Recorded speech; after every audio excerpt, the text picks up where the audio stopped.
परिचय। मुझे ढेर सारे काम निपटाने हैं। मैं बहुत थक गई हूँ। मुझ में और अधिक ऊर्जा शेष नहीं बची है। माँ, तुम्हें ऊर्जा की आवश्यकता क्यों पड़ती है? बेटा, हम लोगों को प्रतिदिन ढेर सारे कार्य करने पड़ते हैं, जैसे पढ़ना, लिखना, सोचना, साइकिल चलाना आदि। इसलिए इस समस्त गतिविधियों को पूर्ण करने के लिए हमें ऊर्जा की आवश्यकता पड़ती है। माँ, ये वॉशिंग मशीन भी तो कार्य करती है। क्या इसको भी ऊर्जा की आवश्यकता होती है? हाँ, परंतु इसमें अंतर है। आओ, मैं तुम्हें कार्य एवं ऊर्जा के विषय में बताती हूँ। उद्देश्य। इस पाठ के अंत में आप निम्न करने में सक्षम हो जाएंगे: कार्य एवं ऊर्जा को परिभाषित करना, ऊर्जा के भिन्न रूपों को लिखना, स्थितिज ऊर्जा एवं गतिज ऊर्जा के व्यंजकों को लिखना, ऊर्जा संरक्षण की विधियों को समझना, बल को परिभाषित करना एवं कार्य, ऊर्जा और बल की इकाइयों को लिखना।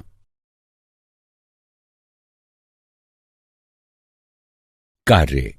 मित्रों, हम लोग बड़ी मात्रा में कार्य करते हैं, जैसे खेलना, पढ़ना, साइकिल चलाना, दौड़ना इत्यादि। इन सभी कार्यों के लिए बहुत सारी ऊर्जा की आवश्यकता पड़ती है, परंतु वैज्ञानिक परिभाषा के अनुकूल जो कठिन श्रम है, उससे अल्प कार्य भी हो सकते हैं। कैसे? आओ देखते हैं। इस विशाल ट्रक को देखो।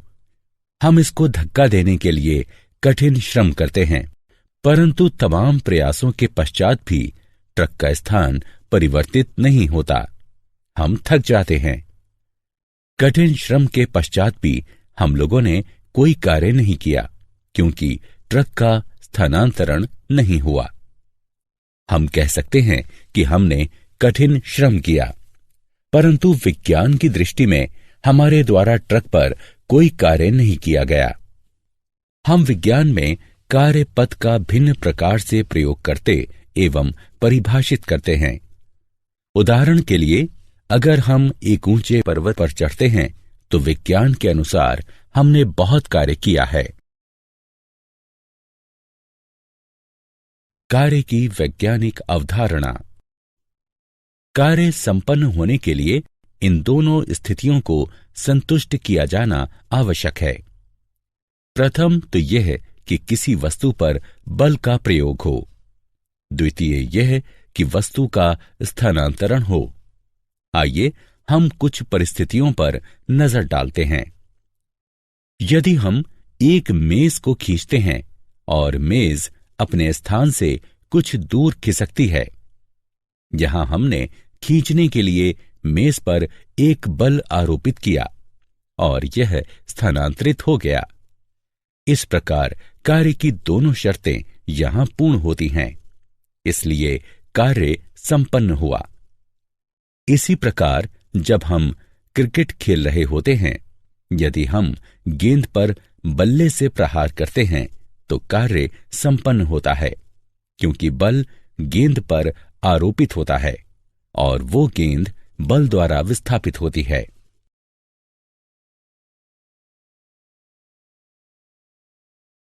अचर बल द्वारा निष्पादित कार्य। विज्ञान में कार्य की अवधारणा को समझने के लिए आइए एक समस्या पर विचार करते हैं। समस्या है, बल विस्थापन की दिशा में लग रहा है। अब एक अचर बल F को एक वस्तु पर आरोपित करते हैं। वस्तु आरोपित बल की दिशा में S दूरी तक विस्थापित होती है। इस प्रकार W संपन्न कार्य को मान लेते हैं। हमें स्पष्ट करना है कि कार्य बल और विस्थापन के गुणनफल के बराबर होता है। किया गया कार्य बराबर बल गुणा विस्थापन, अर्थात W is equal to F into S। इस प्रकार से किसी भी वस्तु पर बल लगाने से संपन्न कार्य बल और बल की दिशा में वस्तु द्वारा तय की गई दूरी के गुणनफल के परिमाण के बराबर होता है। कार्य का केवल परिमाण होता है और इसकी कोई दिशा नहीं होती। अगर F is equal to 1 newton और S बराबर 1 मीटर, तब बल द्वारा किया गया कार्य 1 न्यूटन मीटर होगा।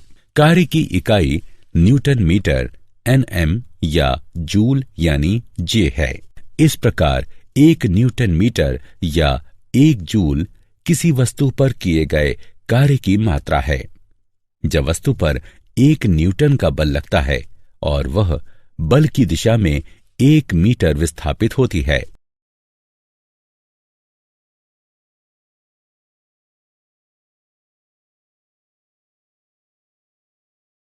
उदाहरण, आइए अब निष्पादित कार्य का पता लगाते हैं जब हमें लगाया गया बल और विस्थापन ज्ञात हो। एक छात्र जमीन से अपना स्कूल बैग उठाता है और उसे भूतल से 1.5 मीटर ऊपर अपने कंधे पर रखता है। 5 न्यूटन का एक बल उस वस्तु पर लग रहा है। छात्र द्वारा स्कूल बैग पर किए गए कार्य की गणना करें। हम देख सकते हैं कि यहां लगा बल 5 न्यूटन है और विस्थापन S 1.5 मीटर है। हम जानते हैं कि किया गया कार्य लगाए गए बल और विस्थापन के गुणनफल के बराबर होता है। इसलिए किया गया कार्य 7.5 न्यूटन मीटर या 7.5 जूल के बराबर है।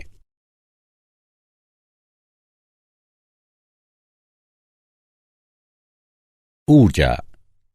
अब हम जानते हैं कि किसी भी प्रकार के कार्य के लिए ऊर्जा की आवश्यकता होती है।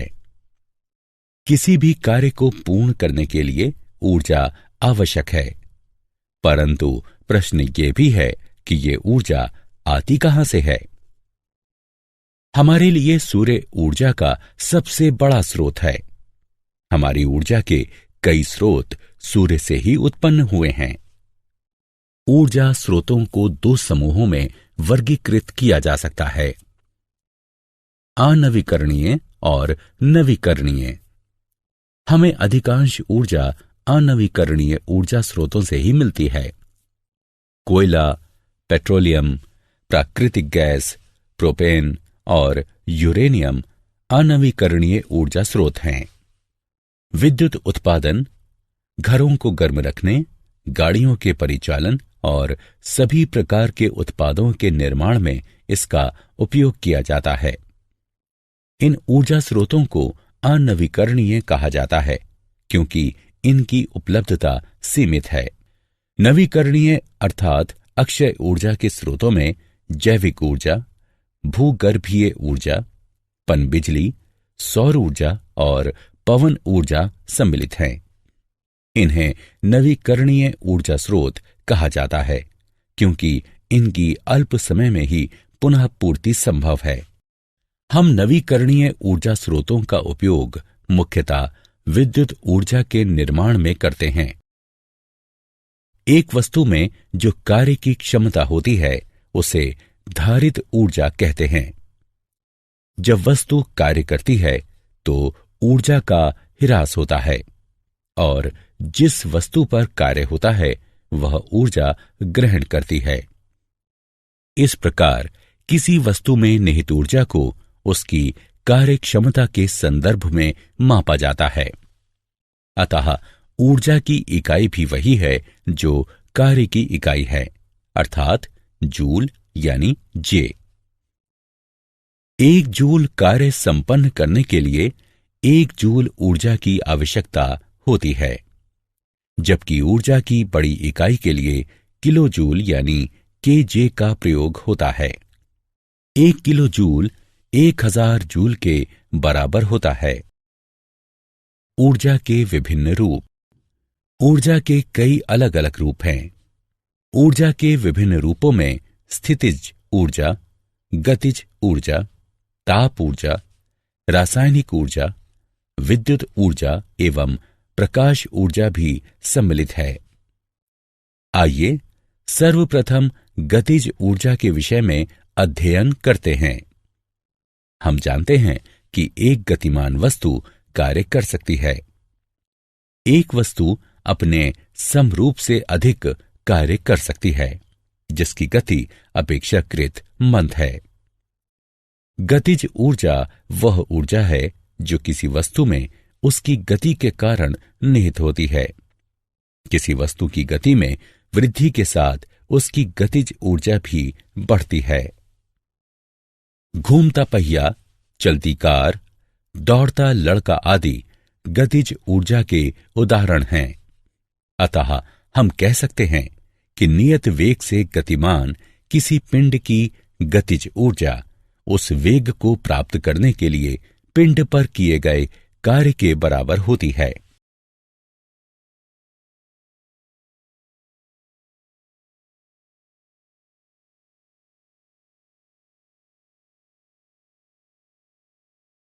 गतिज ऊर्जा का समीकरण।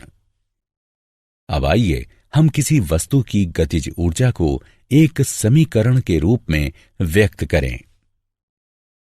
मान लेते हैं कि m द्रव्यमान का एक पिंड एक समान वेग यानी u के साथ बढ़ रहा है। अब इसके s दूरी तक विस्थापित होने के बाद विस्थापन की दिशा में एक नियत बल F लगाते हैं।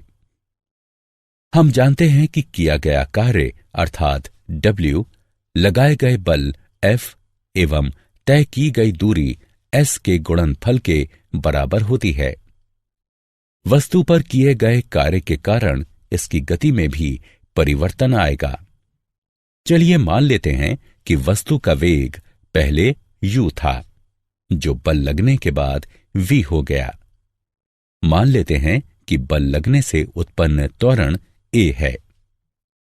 एक समान त्वरण a से गतिमान वस्तु के प्रारंभिक वेग u और अंतिम वेग v एवं विस्थापन s के मध्य संयोजन करने पर v वर्ग घटा u वर्ग बराबर 2as। इस प्रकार s बराबर v वर्ग घटा u वर्ग बटे 2a। हम जानते हैं कि F बराबर ma। अतः कार्य के समीकरण में F एवं S के परिमाणों का उपयोग करने पर कार्य W बराबर ma गुणा कोष्ठक में v वर्ग घटा u वर्ग बटे 2a, या फिर हम इसे ऐसे भी लिख सकते हैं W बराबर 1/2 m कोष्ठक में v वर्ग घटा u वर्ग। यदि वस्तु अपनी अचल स्थिति से गति प्रारंभ करती है तो उसका प्रारंभिक वेग u बराबर 0 होगा। अतः वस्तु द्वारा किया गया कार्य होगा W बराबर 1/2 m v का वर्ग। स्पष्ट है कि किया गया कार्य वस्तु की गतिज ऊर्जा में हुए परिवर्तन के बराबर है। इस प्रकार समान वेग v से गतिशील m द्रव्यमान वाली वस्तु में निहित गतिज ऊर्जा है। E के बराबर 1/2 m v का वर्ग।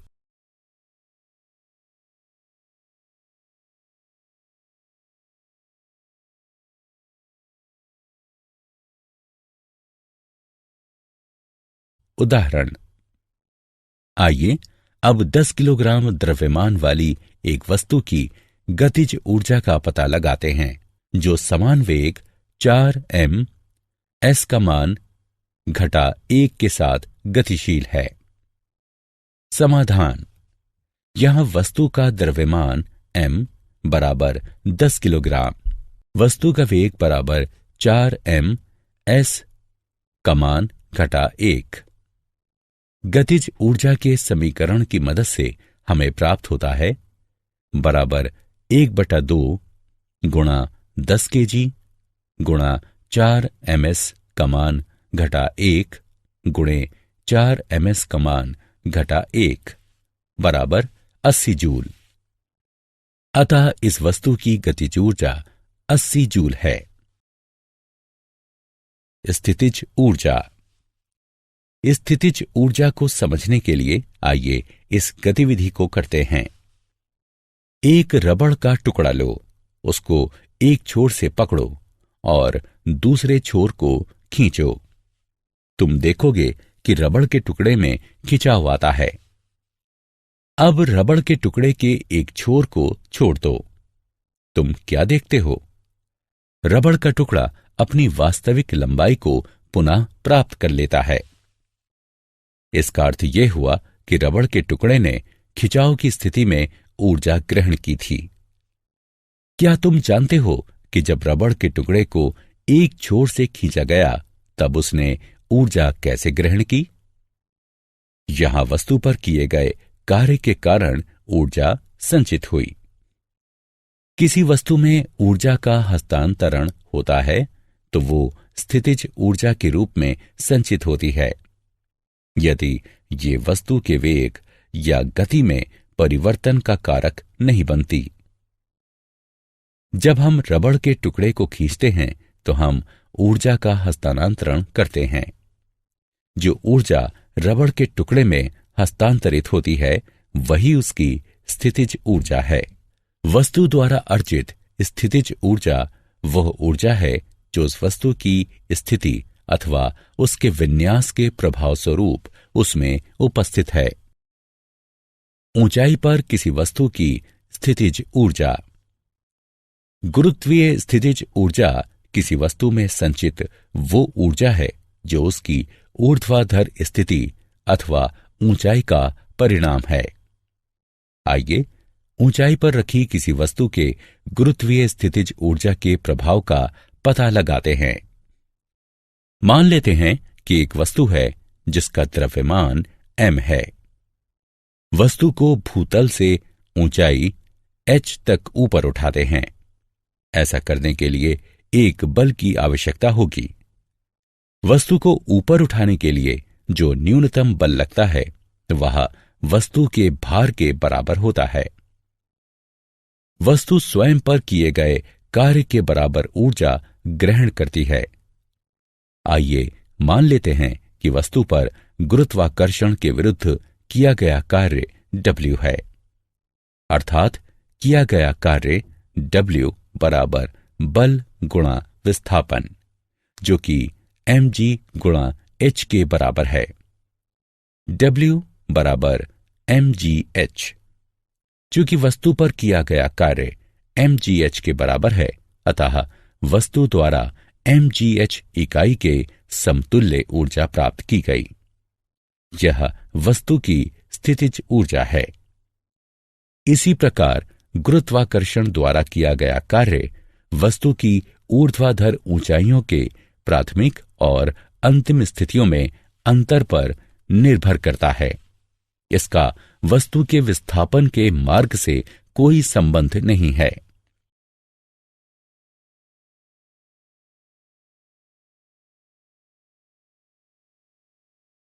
ऊर्जा का रूपांतरण। अब एक प्रश्न का उत्तर दें। क्या हम ऊर्जा को उसके एक रूप से दूसरे में परिवर्तित कर सकते हैं? हां, ऊर्जा के एक रूप को किसी दूसरे ऊर्जा के रूप में परिवर्तित किया जा सकता है। आइए एक छोटा सा उदाहरण देखें। जब हम बल्ब को चालू करते हैं तो विद्युत ऊर्जा प्रकाश ऊर्जा में परिवर्तित हो जाती है। इसी प्रकार जब हम टीवी चालू करते हैं तो विद्युत ऊर्जा ऊष्मा ऊर्जा, ध्वनि ऊर्जा एवं प्रकाश ऊर्जा में परिवर्तित हो जाती है।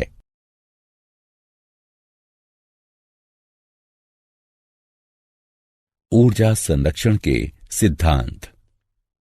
अब हम जानते हैं कि ऊर्जा एक रूप से दूसरे रूप में परिणत हो सकती है। जब भी ऊर्जा का रूपांतरण होता है तो संपूर्ण ऊर्जा अपरिवर्तित बनी रहती है। यही ऊर्जा संरक्षण का सिद्धांत है। इस सिद्धांत के अनुसार ऊर्जा मात्र एक रूप से दूसरे में रूपांतरित होती है। ये ना तो निर्मित की जा सकती है और ना ही नष्ट। संपूर्ण ऊर्जा रूपांतरण के पहले और बाद में भी अक्षुण्ण बनी रहती है। आइए हम एक साधारण उदाहरण पर विचार करें। m द्रव्यमान की एक वस्तु लेते हैं, उसे एक ऊंचाई h से स्वतंत्र रूप से नीचे गिरने देते हैं। प्रारंभ में इसकी स्थितिज ऊर्जा mgh है एवं गतिज ऊर्जा 0 है। गतिज ऊर्जा 0 क्यों है? गतिज ऊर्जा 0 इसलिए है क्योंकि इसका वेग 0 है। इस प्रकार वस्तु की कुल ऊर्जा mgh है। जैसे ही ये गिरेगा, इसकी स्थितिज ऊर्जा गतिज ऊर्जा में परिवर्तित हो जाएगी। यदि दिए गए निर्दिष्ट क्षण में v वस्तु का वेग है तो गतिज ऊर्जा 1/2 mv वर्ग होगी। जिस समय तक वस्तु का गिरना जारी रहेगा, वस्तु की स्थितिज ऊर्जा घटेगी, जबकि उसकी गतिज ऊर्जा में वृद्धि होगी। जब वस्तु धरातल पर लगभग पहुंचने वाली होगी, h बराबर 0 और v उच्चतम बिंदु पर होगा। इस प्रकार गतिज ऊर्जा अधिकतम और स्थितिज ऊर्जा निम्नतम होगी। यद्यपि वस्तु की स्थितिज ऊर्जा और गतिज ऊर्जा का योगफल सभी बिंदुओं पर समान ही होगा, अर्थात स्थितिज ऊर्जा जमा गतिज ऊर्जा बराबर स्थिरांक, अथवा mgh जमा 1/2 mv का वर्ग बराबर स्थिरांक। किसी वस्तु की गतिज ऊर्जा और स्थितिज ऊर्जा का योगफल उस वस्तु की संपूर्ण यांत्रिक ऊर्जा है। हमने पाया कि वस्तु के तेजी से नीचे गिरते समय किसी भी बिंदु पर स्थितिज ऊर्जा में जितनी कमी आई, उसी मात्रा में गतिज ऊर्जा में वृद्धि दर्ज की गई। वहीं उसी प्रकार गुरुत्वीय स्थितिज ऊर्जा का गतिज ऊर्जा में रूपांतरण भी जारी रहा।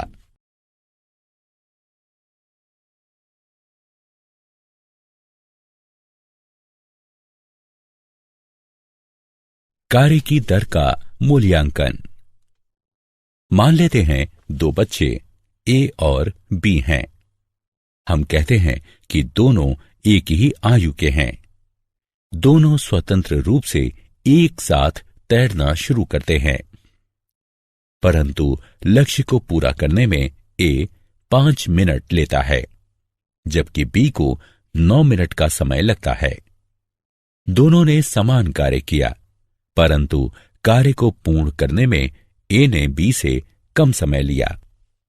इसका अर्थ यह हुआ कि एक बलशाली व्यक्ति अपेक्षाकृत कम समय में नियत कार्य कर सकता है। उसी प्रकार शक्तिशाली वाहन अपेक्षाकृत कम शक्ति वाले वाहन की तुलना में कम समय में ही यात्रा पूरी कर लेगा। अतः कार्य करने की दर अथवा ऊर्जा हस्तांतरण की दर के रूप में शक्ति को परिभाषित किया जाता है। यदि एक अभिकर्ता किसी कार्य W को T समय में पूर्ण करता है, तो उसके द्वारा लगाई गई शक्ति होगी शक्ति बराबर कार्य बटे समय, अर्थात P बराबर W बटे T। शक्ति की इकाई वॉट है, जिसका प्रतीक W है। उस अभिकर्ता की शक्ति 1 वॉट है, जो 1 जूल प्रति सेकंड की दर से कार्य करता है। हम ये भी कह सकते हैं कि जब ऊर्जा की खपत 1 जूल प्रति सेकंड है, तो शक्ति 1 वॉट है। 1 वॉट बराबर 1 जूल प्रति सेकंड, अर्थात 1 वॉट बराबर 1 जूल प्रति सेकंड। ऊर्जा हस्तांतरण की उच्च दरों को हम किलोवाट यानी kW में व्यक्त करते हैं। 1 किलोवाट बराबर 1000 वॉट। 1 किलोवाट बराबर 1000 जूल प्रति सेकंड।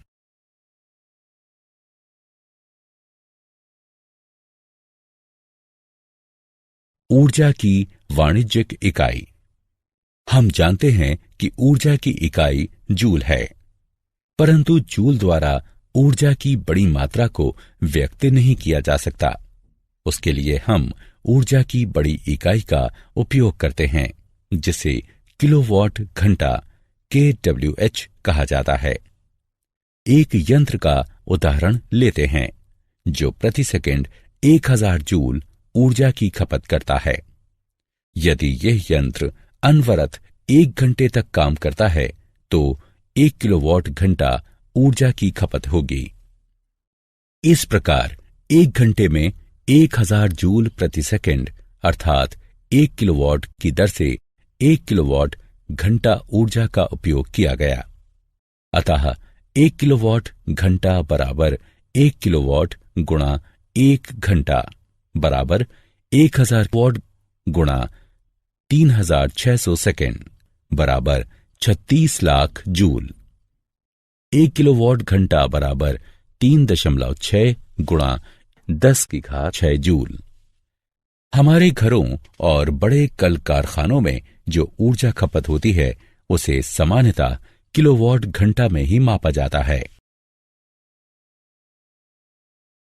क्या आप जानते हैं जेम्स प्रेस्कॉट जूल ब्रिटेन के उत्कृष्ट भौतिक शास्त्री थे। उन्हें विद्युत और थर्मोडायनामिक्स के क्षेत्र में उत्कृष्ट शोध के लिए जाना जाता है। अन्य चीजों के मध्य उन्होंने विद्युत धारा के ऊष्मीय प्रभाव से संबंधित एक सिद्धांत प्रतिपादित किया। उन्होंने प्रायोगिक रूप से ऊर्जा संरक्षण के सिद्धांत का सत्यापन एवं ऊष्मा के यांत्रिक समतुल्य की भी खोज की। उन्हीं के नाम पर ऊर्जा एवं कार्य की इकाई का नामकरण जूल हुआ। किसी वस्तु की स्थितिज ऊर्जा धरातल से उसकी ऊंचाई अथवा निर्धारित शून्य स्तर पर निर्भर करती है। किसी दी गई अवस्थिति में सतह के अनुरूप वस्तु में नियत स्थितिज ऊर्जा विद्यमान रह सकती है एवं सतह परिवर्तन की स्थिति में स्थितिज ऊर्जा का मूल्य भी परिवर्तित होता है।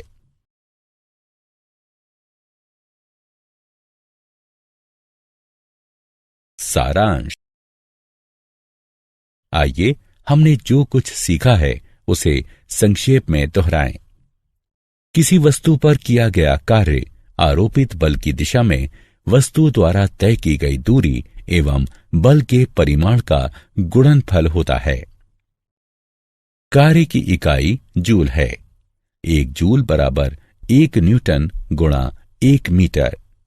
किसी वस्तु में कार्य करने की जो क्षमता होती है उसे निहित ऊर्जा कहते हैं। कार्य एवं ऊर्जा की इकाई समान होती है। किसी वस्तु में गतिज ऊर्जा निहित होती है जब वो गति की अवस्था में रहती है। m द्रव्यमान की वस्तु जब v वेग से गतिशील होती है तो उसकी गतिज ऊर्जा होती है 1/2 mv वर्ग। अपनी अवस्थिति अथवा आकार में परिवर्तन के कारण कोई पिंड जो ऊर्जा ग्रहण करता है उसे स्थितिज ऊर्जा कहते हैं।